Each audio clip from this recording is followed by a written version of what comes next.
Logan, 2017 film from James Mangold, starring Hugh Jackman, Patrick Stewart, Daphne Keane, Boyd Holbrook, Stephen Merchant, and Richard E. Grant. It's the third and final part of the Wolverine trilogy, consisting of X-Men Origins Wolverine, The Wolverine, and this, a trilogy which itself spun off from the Fox-produced X-Men movie series. And I mean, technically it's a third part of a series, but for all intents and purposes it can be viewed as a standalone movie because it does take place in an alternate future kind of world, and while it does reference characters from the other movies, it is absolutely not necessary to know any of the previous films to enjoy this one.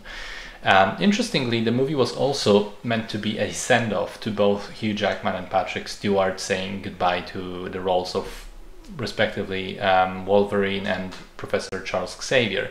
But since then, Stewart has already come back to play the Professor in Doctor Strange in the Multiverse of Madness, and Jackman is coming back now for Deadpool and Wolverine, which releases in just a couple of days, and was kind of the main reason for me to go back and rewatch this film for the first time after seeing it originally in a movie theater.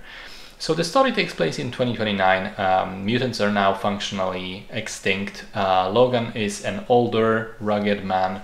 His healing factor can no longer keep up with the adamantium poisoning. The bones are poisoning him from the inside.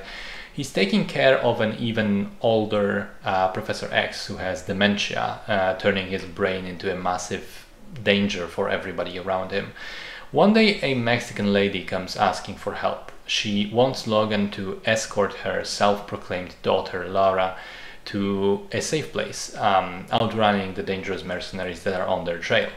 Very soon it turns out that Laura is a mutant. She has mutant powers and not that dissimilar to Logan himself.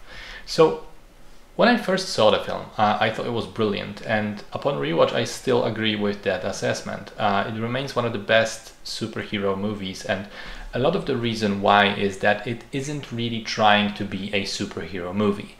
It's a Western with superheroes as its characters. I mean, think about it. Functionally speaking, the script, the situations taking place, the violence, the adult themes, even the types of locations that we explore, and of course the wolf and the cub dynamic that is driving the entire movie, that is all straight up taken from a competent Western film. The stakes are also very personal. It's not a huge CGI spectacle about saving the universe from aliens, but rather a gritty, serious survival film about trying to stay alive yourself and trying to keep the people around you alive. I love the writing and the dialogue. I think that the world building feels solid. The special effects and action scenes are very good. I liked the explored themes of mortality, regret, trying to find atonement for your past, and wanting a family but feeling like you don't deserve it. I mean, that's a huge component of the film, feeling so mature and so adult as it is.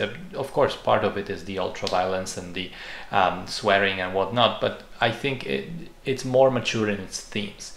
The three central performances are fantastic. I think for both Jackman and Stewart, this is the most impressive movie with these characters and the best work they've done as them.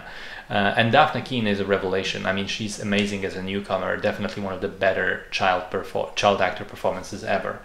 And of course the ending, which ties up Wolverine's story in such a beautiful and sad way, or at least tied it up until the new Deadpool movie, which sure, I'm excited for. I'm very happy that Jackman is back. He seems excited about it. It will be good to finally see Wolverine in the yellow costume, but I do have to wonder if it's a good idea to bring the character back from the dead once again after such an amazing and seemingly permanent send-off.